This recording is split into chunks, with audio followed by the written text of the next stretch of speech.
Prime Minister and Your Excellency President Ruto. Our question is in regards to the latest attack and what has been done to safeguard the Kenyan officials who are assisting in the mission. And question number two is, it's actually an opinion where I feel like the partners, international partners, have delayed the funds and there's fear that the mission could be stalling. Is that correct to assume?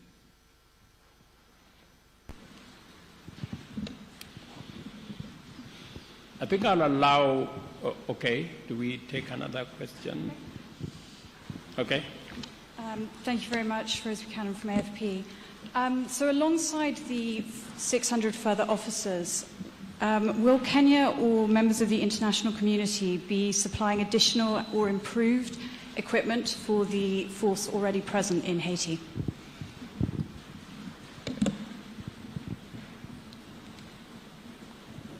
Okay, we can take those ones first, or thank you very much. I think I will allow Prime Minister to respond to the first question because he has the latest information on the attack that, and as you've heard him speak to it, the response was the fastest that could have been assembled in a long time.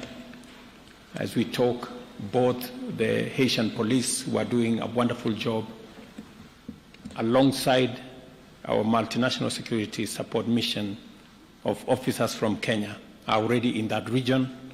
I'm informed that it's a region 2 hours drive from Port-au-Prince, a region that for a very long time has been held hostage by criminals and gangs. But today we have a foothold and a footprint of both the Asian police and the Kenyan contingent in that place.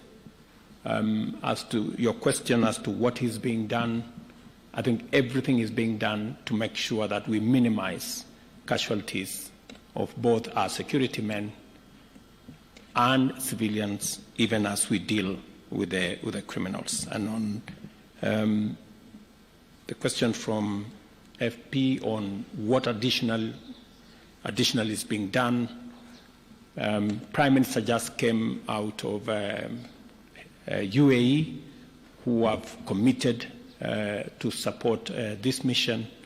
El Salvador, as I told you, on the 3rd, which is just a week ago, also signed in to provide capabilities for the support for the multinational security mission. There are other consultations that are going on. Additional equipment have been provided. Additional air support has been provided thanks to Prime Minister's goodwill and coordination. So there is a lot more that is happening. Yes, we can do more, and the partners need to step up. That is correct. We have commitments that have been made by our global partners, and it is my position alongside that of Prime Minister here that every partner should, this is the moment to step up, and this is the moment to provide that critical support for us to be able to undertake the exercise at hand. Prime Minister. Thank you, Mr. President. I think you've covered it extremely well. A few days ago, a ruthless gang murdered and assassinated over 70 people, including men, women, and children, northern part of Haiti, which was a senseless crime. And as I said, within hours, we were able to not only deploy, but this time we were able to deploy significant numbers by road, which we hadn't been able to do. But second, and even more important, we're able to deploy and stay.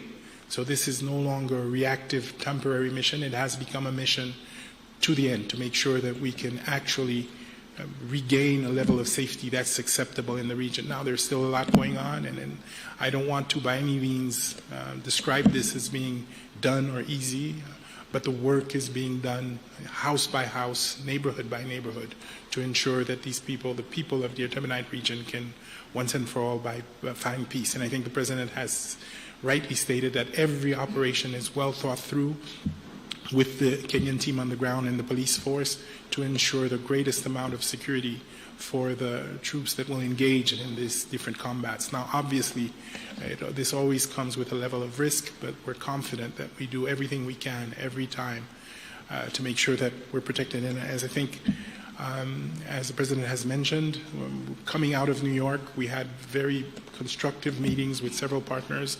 We're seeing new engagements. The EU, for example, has doubled its commitment. We're seeing new partners come in and make new commitments. We're talking to Brazil as well, Mexico as well. As was stated, Salvador has recently, on the 3rd of October, recommitted. But you're right, we would like to see a quicker response. We would like to see more commitment, and we're going to continue to push for it. Okay. We can take a bunch of 3 more questions.